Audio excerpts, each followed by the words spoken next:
ప్రార్థన చేసుకొని వాక్యాన్ని ధ్యానించుకుందాం. ఘనుడు అయిన దేవ, పరిశుద్ధుడా, దయగలిగిన తండ్రి, ఈ సమయంలో మీ మాటలు మేము వినబోచు ఉండగా మొదలు నుండి చివరి వరకు మీరే మాట్లాడి మీ నామమును కనపరుచుకోనండి. పరిశుద్ధుడా, వినుచు ఉన్న ప్రతి శ్రోతను కనికరించుమని రక్షకుడైన యేసు పరిశుద్ధ నామమున బ్రతిమాలి అడుగుచూ ఉన్నాము తండ్రి. ఆమేన్. ఇక్కడ మనము చెప్పుకునేటువంటి విషయాల్ని ఆలోచించినప్పుడు దేవుడు ఏ విధంగా తన బిడ్డలను కనికరిస్తాడు అనేటువంటి సందర్భాన్ని మనం పరిశీలించుకుంటూ వచ్చినప్పుడు మనకి కనబడినటువంటి ఒక చరిత్ర మనం పరిశుద్ధ లేఖనంలో చూస్తూ ఉన్నామండి. భక్తుడైనటువంటి దావీదు ఏ విధంగా దేవుని వలన ఆశీర్వదించబడి ఉన్నాడు అనేటువంటి విషయాన్ని మనం ఆలోచిస్తూ ఉన్నప్పుడు మనకి కనబడినటువంటి ఒక విచిత్రమైన సంఘటన ఏంటంటే 1వ రాజుల గ్రంథము 2వ అధ్యాయము 1వ వచనంలో ఉన్న మాట. దావీదునకు మరణకాలము సమీపింపగా అతడు తన కుమారుడైన సొలొమోనునకు ఇలాగు ఆజ్ఞ ఇచ్చెను, లోకులందరూ పోవలసిన మార్గమున నేను పోవుచూ ఉన్నాను కాబట్టి నీవు ధైర్యము తెచ్చుకొని నిబ్బరము కలిగి నీ దేవుడైన యెహోవా అప్పగించిన దానిని కాపాడి ఆయన మార్గములను అనుసరించిన ఎడల నీవు ఏ పని పూనుకొనినను ఎక్కడ తిరిగినను అన్నిటిలో వివేకముగా నడుచుకొందువు. ఈ మాటలు మనము వింటూ ఉన్నటువంటి సమయంలో దావీదు యొక్క జీవిత చరిత్రలో ఆఖరి సంఘటనలో తన కుమారుడైనటువంటి సొలొమోన్ని ఎంపిక చేసుకొని ఉన్నాడు. సొలొమోన్ని ఎంపిక చేసుకోవడానికి కూడా చాలా కారణాలు ఉన్నాయండి. వాటిలో సొలొమోను యొక్క తల్లిని చూచి భక్తుడైనటువంటి దావీదు ఆ ప్రమాణానికి ఒప్పుకొని ఉన్నట్లుగా మనం చూస్తూ ఉన్నామండి. ఎందుకంటే సొలొమోను రాజు యొక్క తల్లి దేవుని యందు భయభక్తులు కలిగి ఉన్నటువంటి స్త్రీ అండి. మనం సామాన్యంగా ఎప్పుడు కూడా ఎలాంటి స్థితిలో మనము ఆలోచిస్తామంటే తల్లిదండ్రులను బట్టి బిడ్డల్ని లెక్క వేస్తూ ఉంటామండి. దావీదు మహారాజు యొక్క చరిత్రలో మనం పరిశీలించి ఉన్నప్పుడు అతను ఎక్కడ ఏ విధమైనటువంటి ఆలోచనలోనికి వెళ్ళి ఉన్నాడు అని మనము అతని చరిత్రను పరిశీలించి ఉన్నట్లయితే దావీదు మహారాజు ఏ విధముగా తన జీవితాన్ని గడుపుకొని ఉన్నాడు అనేటువంటిది చాలా అద్భుతాన్ని కలుగు చేసేటువంటి సందర్భం అండి. ఏంటంటే దావీదు ఎప్పుడు కూడా తాను రాజు కుమారుడుగా లేకుంటే రాజుగా అతను తేబడలేదు అనే విషయాన్ని గమనించవలసి ఉన్నాం. అతని ముందున్నటువంటి వారందరినీ చూచినటువంటి దేవుడు దావీదు దగ్గరకు వచ్చేసరికి అతని విషయంలో ఇతనే నేను ఏర్పరచుకున్నటువంటి వాడు అని సాక్ష్యం ఇచ్చి ఉన్నట్లుగా మనం సమూయేలు ప్రవక్త ద్వారా దావీదు అభిషేకించబడి ఉన్నాడు అనేటువంటి విషయం మనకి తెలిసాయి. దావీదును ఏ విధంగా అభిషేకించి ఉన్నాడంటే ఆ రోజుల్లో రాజుగారు అయినటువంటి సౌలు రాజు కాలములో సమూయేలు దేవుని యొక్క సేవలో వాడుకొనబడి ఉన్నాడని. దేవుని సేవకుడైనటువంటి సమూయేలు దేవుని సేవకుడైనటువంటి సౌలుని రాజుగా మొట్టమొదటిసారిగా అభిషేకించి ఉన్నాడు. ఆ విషయాన్ని మనము ఆలోచించినప్పుడు చాలా కలవరపడేటువంటి సందర్భాలు మనకు వస్తూ ఉంటాయండి. ఎందువలనంటే సౌలుని అభిషేకించినటువంటి వాడు సమూయేలే. అదే సమూయేలు మరలా దావీదుని రాజుగా అభిషేకించవలసి వచ్చిందండి. అది ఆ సందర్భాన్ని మనము చదువుకుంటూ వచ్చినప్పుడు చాలా కలవరపడేటువంటి విషయాలు మనకు కనబడుతూ ఉంటాయండి. ఎందుకంటే దావీదు గొర్రెలు కాచుకునేటువంటి స్థితిలో ఉన్నటువంటి చిన్నవాడు. అతని యొక్క సహోదరులందరూ కూడా యుద్ధ నైపుణ్యతలో ఉన్నటువంటి వారు. వారి తండ్రి దైవ భయముతో అతన్ని పెంచి ఉన్నాడు, దేవుని భయముతో అతను పెరిగి ఉన్నాడు. కాబట్టి చిన్నప్పటి నుండి కూడా దావీదు గొర్రెలు కాచుకుంటూ ఉండినప్పటికీ అతనికున్న యుద్ధ నైపుణ్యాన్ని అది ఏ విధంగా వాడుకొని ఉన్నాడు అనేది ఒక గొప్ప సంగతి అండి. ఏంటంటే అతను చదువులో మిన్న అయినటువంటి వాడు కాదు. అలాగనే వాళ్ళ అన్నదమ్ముల దగ్గర విధేయత నేర్చుకుని ఉన్నాడు. కానీ చిన్నప్పటి నుండి కూడా ఇతనికి దేవుడంటే ఒక విధమైన వ్యామోహంతో పెరిగి ఉన్నటువంటి వాడే. దేవుణ్ణి ఎవరు ఏ మాట అన్నా కూడా తట్టుకునేటువంటి స్థితిలో ఉండేటువంటి వాడు కాదు. ఆ విధమైనటువంటి దైవ జ్ఞానముతో పెరిగి ఉన్నటువంటి వాడు దావీదు. ఈ దావీదుని వారి తండ్రి ఒకానొక సమయంలో ఏమని చెప్పాడంటే, అయ్యా, నీవు మీ అన్నయ్యల దగ్గరికి వెళ్ళి వారి యొక్క యోగక్షేమాలు తెలుసుకొని రమ్మని దావీదుని అక్కడికి పంపించి ఉన్నాడు.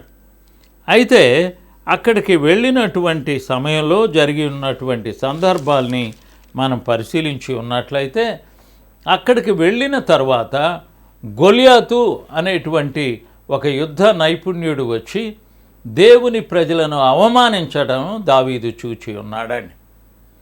ఆ సమయంలో మనుషులందరూ పారిపోతూ ఉన్నాడు. కానీ ఇతను చిన్నవాడైనప్పటికీ కూడా ఇతనికి ఒక విధమైనటువంటి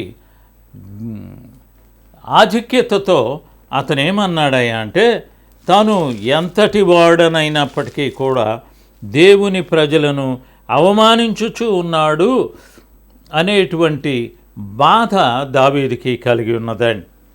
అప్పుడు దావీదు ఎంత యుక్తిగా అక్కడ నడుచుకొని ఉన్నాడంటే, ఒకానొక సమయంలో దేవుడు ఇక్కడ జరిగినటువంటి యుద్ధ నైపుణ్యతను గురించి ఆలోచించుచూ ఉన్నటువంటి సమయంలో ఇక్కడ ఉన్నటువంటి సౌలుకి యోనాతాను అనేటువంటి ఒక కుమారుడు, అతను పెద్ద కుమారుడు కాబట్టి అతన్ని రాజుగా చేయాలి అనే ఉద్దేశం చొప్పున సౌలు ఆలోచిస్తూ ఉన్నాడు. అయితే ఆ సమయంలో జరిగినటువంటి ఒక యుద్ధ గొడవలలో వాళ్ళు ఉన్నప్పుడు దావీదు అక్కడికి వెళ్ళిపోయి ఉన్నాడండి. వెళ్ళినప్పుడు 7 కుమారులు, చూడండి, అతనికి 7 అన్నయ్యలు ఉన్నారండి.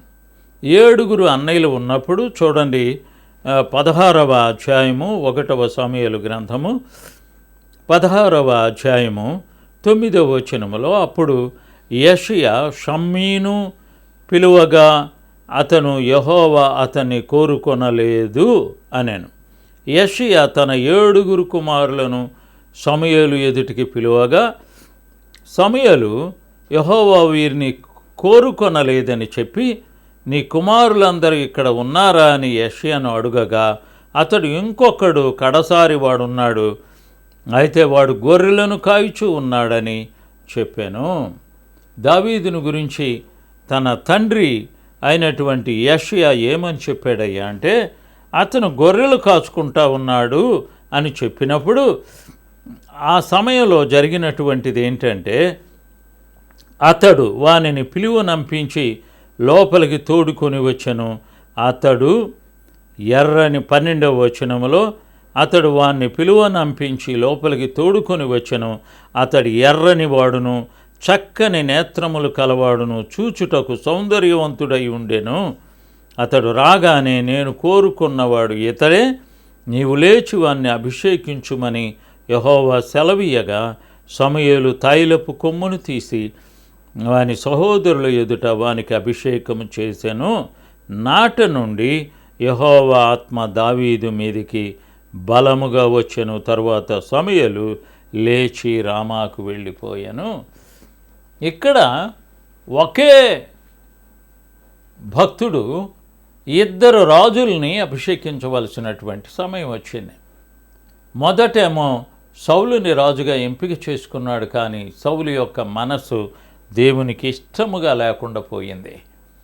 దేవుడు అలసిపోయాడు సౌలు యొక్క క్రియల వలన. అతని దురాశను గమనించి ఉన్నాడు దేవుడు. అతని దురాశ చొప్పున తన బిడ్డలకు ఇచ్చుకోవాలి అనేటువంటి పదవిలో ఉన్నటువంటి అతనిని దేవుడు గమనించుచూ ఉన్నాడు. అందువలన అతని స్థానములో దేవుడు ముందుగానే దావీదుని అభిషేకిస్తూ ఉన్నాడు. దావీదు గొర్రెలు కాచుకునేటువంటి వాడు. వాళ్ళ నాన్నగారి సంతానములో ఆఖరి సంతానము. అతను 8వ కుమారుడు. అయినప్పటికీ కూడా అతన్ని అభిషేకించటానికి మొట్టమొదటిసారిగా భక్తుడైనటువంటి సమూయేలే భయపడిపోయాడని. ఎందువలనంటే ఈ విషయము రాజుగారికి తెలిస్తే రాజు అతన్ని చంపును అనేటువంటి నిశ్చయితలోకి వచ్చి కలవరపడినప్పుడు దేవుడు అతన్ని బలపరిచాడు. ఆ తర్వాత అతన్ని దావీదు ఊరు పంపించి ఉన్నాడు. అక్కడ ప్రార్థన చేయటానికి ఒక ప్రవక్త ఆ దేశంలో ప్రవేశిస్తున్నాడు అనగానే అందరికీ భయం వస్తూ ఉంటున్నాడు. అలాగనే యెషయా అనేటువంటి అతని తండ్రి సమూయేలు వచ్చి నేను ఇక్కడ ప్రార్థన చేయబోతూ ఉన్నాను అని చెప్పినటువంటి ఆ విషయాన్ని అందరూ కూడా భయపడిపోతూ ఉన్నారండి. ఆ సమయంలో 16వ అధ్యాయము 1వ సమూయేలు గ్రంథము 16వ అధ్యాయము 1వ వచనంలో అంతటా యెహోవా సమూయేలుతో ఇలాగ సెలవిచ్చెను, ఇశ్రాయేలీయుల మీద రాజుగా ఉండకుండా నేను విసర్జించిన సౌలును గూర్చి నీవెంతకాలము దుఃఖింతువు? నీ కొమ్మును తైలముతో నింపుము. బెత్లెహేమీయుడైన యెషయా యొద్దకు నిన్ను పంపుచున్నాను. అతని కుమారులలో ఒకరిని నేను రాజుగా నియమించుదును. సమూయేలు, నేను ఎట్లు వెళ్ళుదును? నేను వెళ్ళిన సంగతి సౌలు వినిన ఎడల అతడు నన్ను చంపును అనగా, యెహోవా నీవు ఒక పెయ్యను తీసుకొని పోయి యెహోవాకు బలి పశువును వధించుటకై వచ్చితినని చెప్పి యెషయాని బల్యార్పణను పిలువుము. అతడు నీకు చేయవలసిన దాన్ని నీకు తెలియచేతును. ఎవని పేరు నేను నీకు చెప్పుదునో అతనిని నీవు అభిషేకించుమని సెలవీయగా సమూయేలు యెహోవా సెలవిచ్చిన చొప్పున బెత్లెహేమునకు వెళ్ళాను. బెత్లెహేము అనేటువంటి వారి గ్రామానికి వెళ్ళాడు. అక్కడ దేవునికి కృతజ్ఞతాస్తుతులు చెల్లించేటువంటి అర్పణను సమర్పించటానికి వచ్చి ఉన్నట్లుగా చూడండి. 5వ వచనంలో అతడు సమాధానముగానే వచ్చి తిని మీరు శుద్ధులై నాతో కూడా బలికి రండని చెప్పి యెషయాని అతని కుమారులను శుద్ధి చేసి బలి అర్పించెను. వారు వచ్చినప్పుడు అతడు ఎలీయాబును చూచి నిజముగా యెహోవా అభిషేకించువాడు ఆయన ఎదుట నిలిచి ఉన్నాడని అనుకొనెను. అయితే యెహోవా సమూయేలుతో ఇలాగూ సెలవిచ్చెను, అతని రూపమును అతని ఎత్తును లక్ష్య పెట్టకము. మనుషులు లక్ష్యపెట్టు వాటిని యెహోవా లక్ష్యపెట్టడు. నేను అతనిని త్రోసివేసి ఉన్నాను. యెషయా యొక్క పెద్ద కొడుకు వచ్చాడు. అతను ఎలీయాబు అనేటువంటి అతను వచ్చినప్పుడు ఇతనేమో అని అనుకున్నాడు. ఆ విధంగా అతను 7 కుమారులను చూడండి. 10వ వచనంలో యెషయా తన 7 కుమారులను సమూయేలు ఎదుటికి పిలువగా సమూయేలు యెహోవా వీరిని కోరుకొనలేదని చెప్పి నీ కుమారులందరూ ఇక్కడ ఉన్నారా అని యెషయాను అడుగగా అతడు ఇంకను కడసారి వాడున్నాడు, అయితే వాడు గొర్రెలను కాయుచూ ఉన్నాడని చెప్పాను. 7 కొడుకులు అయిపోయిన తర్వాత ఇంకొక్కడు ఉన్నాడు, అతను గొర్రెల దగ్గర ఉన్నాడు అని చెప్పాడు. ఎంత చిన్న వయసులో దావీదుని దేవుడు ఏర్పాటు చేసి ఉన్నాడో గమనించాలని. దావీదు చిన్నప్పటి నుండి కూడా సంగీతములో విద్వాంసుడు, దేవుని పాటలతో దేవుని కార్యక్రమాన్ని జరిగించినటువంటి వాడు. అతను ఏ విధముగానైనా సరే అతని దగ్గరికి వచ్చేటువంటి ప్రతి జంతువులను కూడా దేవుని పేరుతో ఎదుర్కొన్నటువంటి వాడు. అతను ఎంత బలవంతుడు అనే దానికంటే అతను ఎంత భక్తి కలిగిన వాడు అని చెప్పడం చాలా గొప్ప సంగతి అని. అతనికి చదువు లేదు, గొర్రెలు కాచుకుంటూ ఉన్నాడు, పాటలు పాడుతూ ఉన్నాడు, పాటలతో వాయిద్యాన్ని వాయించుకుంటా మంచి నేర్పరి అయినటువంటి విద్వాంసుడయ్యాడు. అతను గొర్రెలు మేపుకుంటూ కూడా దేవుణ్ణి ఘనపరిచి ఉన్నటువంటి భక్తుడాయన. అందుకనే దేవుడు దావీదుని ఏర్పాటు చేశాడు. దావీదు అక్కడికి వచ్చినటువంటి సమయంలో అప్పుడు ఏమి జరిగిందో ఒకసారి మనం పరిశుద్ధ లేఖనాల్ని గమనించదామండి. 12వ వచనములో, అతడు ఎర్రని వాడును, చక్కని నేత్రములు కలవాడును, చూచుటకు సుందరమైన వాడుగా ఉండెను. అతడు రాగానే నేను కోరుకున్నవాడు ఇతడే, నీవు లేచి వానిని అభిషేకించుమని యెహోవా సెలవీయగా, సమూయేలు తైలపు కొమ్మును తీసి వాని సహోదరుల ఎదుట వానికి అభిషేకము చేసెను. నాటి నుండి యెహోవా ఆత్మ దావీదు మీదికి బలముగా వచ్చెను. తరువాత సమూయేలు లేచి రామాకు వెళ్ళిపోయాను. ఇక్కడ మనము గమనించవలసినటువంటి విషయం ఏంటంటే, అందరూ భయముతో చిన్నవాడిని దేవుడు అభిషేకించాడులే అని అనుకున్నారు. అంతవరకేనండి. అతను అంత గొప్ప రాజు అవుతాడని వాళ్ళు అనుకోనలేదు, వాళ్ళ తండ్రి అనుకోనలేదు, వాళ్ళ తల్లిదండ్రులు అనుకోనలేదు, రక్త సంబంధులు అనుకోనలేదు.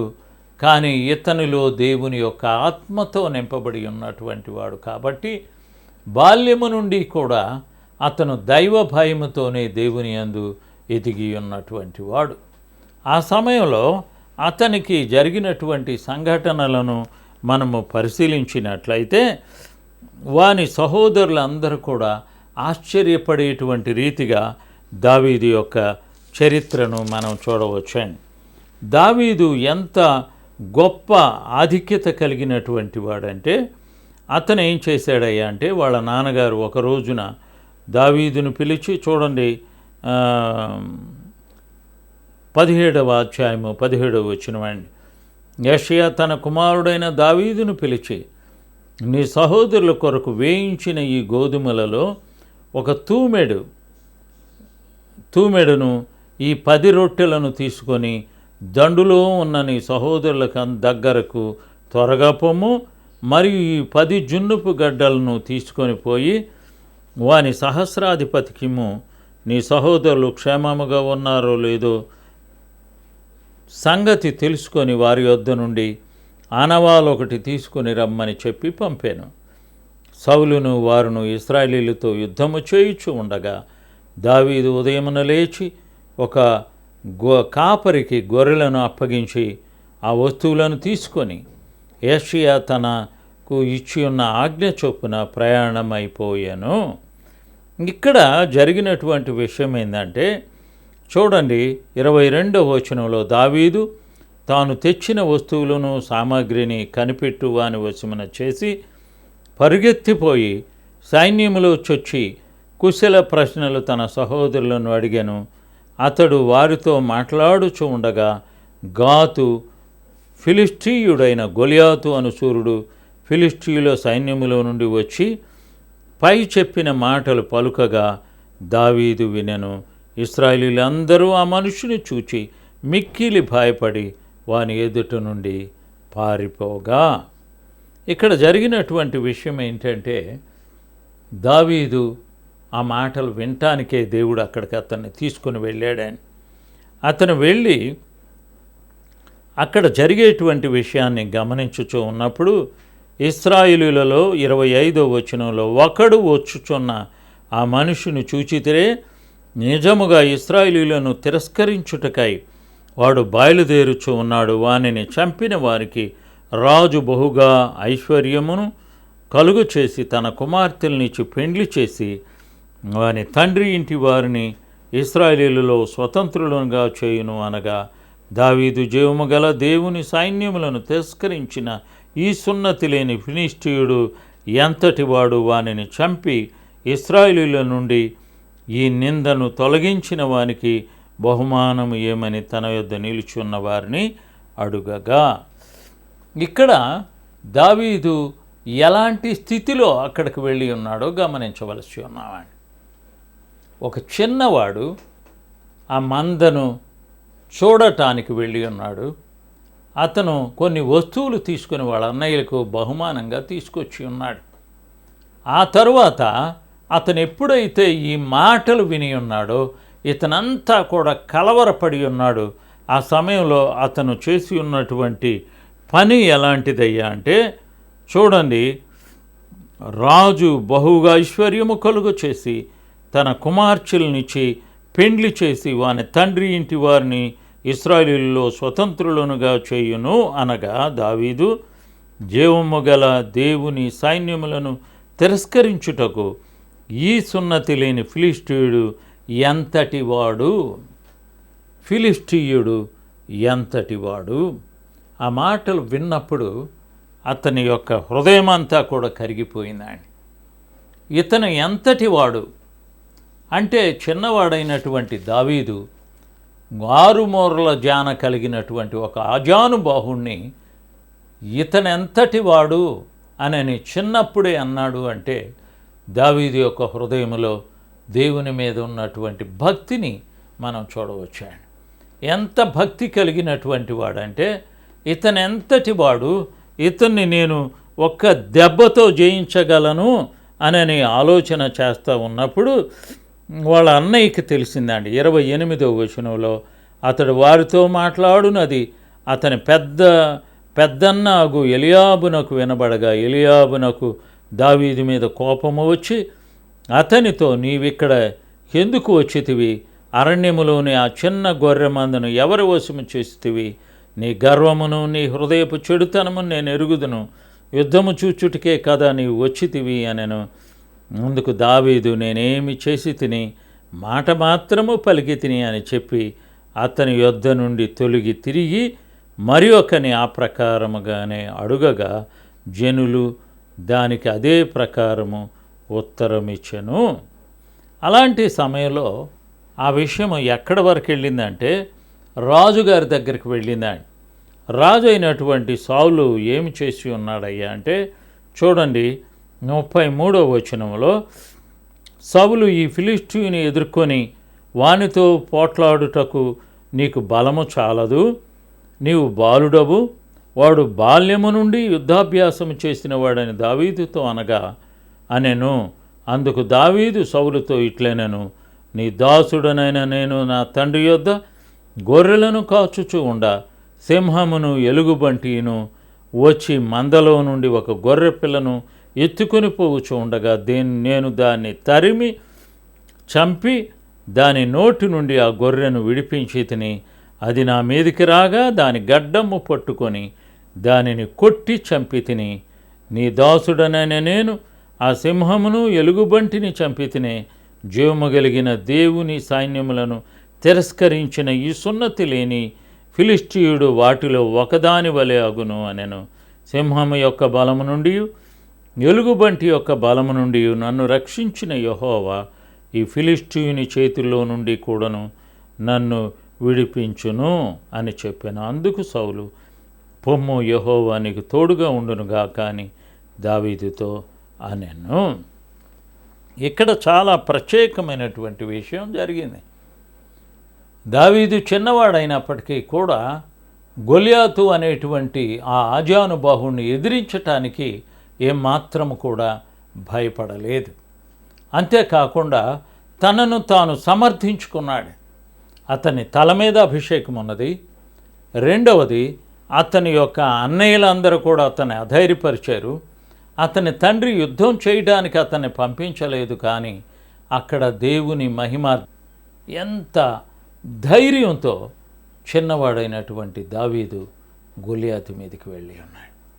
గొలియాతుని ఒక చిన్న రాయితోనే కొట్టగలిగి ఉన్నాడు అని అంటే దాని అర్థం ఏంటంటే, గొలియాతు దెబ్బకి పడిపోతాడని దావీదుకి తెలిసాడు. కాబట్టి మనము కూడా చాలాసార్లు మనకు తెలియకుండానే దేవుని యొక్క శక్తిని చూస్తూ ఉంటామండి. దేవుని శక్తి ఎదుట మనుష్యుడి యొక్క బలం ఎంతటిది. ఆ సమయంలో యుద్ధ నైపుణ్యం కోసం దావీదు చూడలేదు, అతని వయసును చూడలేదు, అతని బలాన్ని చూడలేదు. చివరికి అతను వేసినటువంటి బట్టలు కూడా మోసికొనలేనటువంటి స్థితిలో ఉన్నటువంటి వాడు దావీదు. కానీ అతను వెళ్ళింది ఒడిసెలతోనూ 5 నున్నటి రాళ్లతోనూ చేతి కర్రతోనూ ఆ గొప్పవాడైనటువంటి గొలియాతుని కొట్టడానికి వెళ్ళి ఉన్నాడు. ఎంత తెలివైనటువంటి ఆలోచన దావీదు చేసి ఉన్నాడో మనం చూద్దాం. దావీదు చిన్నవాడైనప్పటికీ కూడా దైవ బలముతో గొలియాతును కొట్టడానికి వెళ్ళాడు. అతని వలన ఇశ్రాయేలీయులందరికీ అవమానము అని గ్రహించి ఉన్నటువంటి వాడు కాబట్టి దేవుని ప్రజలలో దేవుడు ఉన్నాడని అన్యులందరూ తెలుసుకునేటట్లుగా యుద్ధము యెహోవాది అని పౌరుషంగా చెప్పుకుంటూ ఏమని చెబుతున్నాడయ్యా అంటే, ఆ మాటలను మనం మళ్ళీ చదువుకుందాం. యుద్ధము యెహోవాదే, ఆయన మిమ్మును మా చేతికి అప్పగించును అని చెప్పాను. ఆ ఫిలిష్తీయుడు లేచి దావీదును కలియుటకై అతని ఎదురుపోగా దావీదు వారిని ఎదుర్కొనుటకు సైన్యము తట్టు త్వరగా పరిగెత్తిపోయి ఒక సంచిలో చెయ్యి వేసి అందులో నుండి రాయి ఒకటి తీసి ఒడిసెలతో విసరి ఆ ఫిలిష్తీయుని నుదుట కొట్టెను. ఆ రాయి వాని నుదురులోనికి చొచ్చినందున వాడు నేలను బోర్లా పడెను. దావీదు ఫిలిష్తీయుని కంటే బలాఢ్యుడై ఖడ్గము లేక ఈ ఒడిసెలతోనూ రాయితోనూ ఆ ఫిలిష్తీయుని కొట్టి చంపెను. వాడు బోర్ల పడగా దావీదు పరిగెత్తుకొని పోయి ఫిలిష్తీయుని మీద నిలుచుండి వాని కత్తి వరతీసి దానితో వానిని చంపి వాని తలను తెగవేసెను. ఇశ్రాయేలీయులు తమ శూరుడు చచ్చుట చూచి పారిపోయిరు. ఫిలిష్తీయులు తమ శూరుడు చచ్చుట చూచి పారిపోయిరే. ఇంత విజయాన్ని దావీదు ఎలాగ జయించి ఉన్నాడు? దావీదు జయించటానికి ఉన్నటువంటి ముఖ్యమైనటువంటి కారణం ఏంటంటే, దేవుని యొక్క బలముతోనే అతను యుద్ధానికి వెళ్ళాడు. దేవుని బలముతోనే సాతానుని జయించి ఉన్నాడు. దేవుని బలముతోనే అతను అంత అజానుబాహుడైనటువంటి గొల్యాతుని చిన్న రాయితో కొట్టి చంపివేసి ఉన్నాడు. కాబట్టి ప్రియులారా, మనము ఎలాంటి వారము అనేది కాదు, కానీ మన హృదయాల్ని పరిశీలించేటువంటి దేవుని దగ్గర మనం ఉన్నామండి. దేవుడు ఎంత గొప్ప మనుషుడు అనేది కాదు, కానీ దేవుడు ఎంత గొప్పవారినైనా కొట్టేటువంటి సామర్థ్యాన్ని కలుగు చేసేటువంటి వాడు దేవుడు. అలాంటప్పుడు నాకు చదువు లేదని దావీదు అనుకోలేదు, నాకు బలము లేదని దావీదు అనుకోలేదు, అతన్ని కొట్టడానికి కావలసినటువంటి ఆభరణాలు నా దగ్గర లేవు అని అతను అనుకోలేదు. అతను అనుకున్నటువంటిది అంతా కూడా దేవుడు నాతో ఉన్నాడు, అతని మీద నాకు విజయాన్ని దేవుడు ఇస్తాడు. కాబట్టి అలాగనే మన జీవిత యాత్రలో కూడా మనకు ఎదురయ్యేటువంటి ఎలాంటి సమస్యలైనా కూడా దేవుడు తప్పకుండా మనకు ఆశీర్వాదం ఇస్తాడు అనే ఆశతో సాగి వెళ్ళవలనని ప్రభు పేరట మనవి చేస్తూ ఉన్నాను. ప్రార్థన చేసుకున్నాం. ఘనుడు అయిన దేవా, పరిశుద్ధుడా, ఇప్పటి వరకును మీరు సెలవిచ్చి ఉన్న ఈ మాటలకై మీకు వందనాలు ప్రభువా. నా దేవా, మేము ఇక్కడ తలలు ఉంచి వినుచూ ఉన్న ప్రతి బిడ్డను మీరు దీవించండి. వారు ఎలాంటి వారో గమనించగా ప్రభు యొక్క శక్తితో సాగి వెళ్ళినటువంటి పరిశుద్ధులుగా తమను తాము సిద్ధము చేసుకొని అపవాది మీద విజయాన్ని పొందటానికి వారు వెళ్ళినట్లుగా మీరు వారిని ఆశీర్వదించుమని రక్షకుడైన యేసు పరిశుద్ధ నామమున మిక్కిలి బ్రతిమాలి అడిగి వేడుకుంటూ ఉన్నాము తండ్రి. ఆమేన్.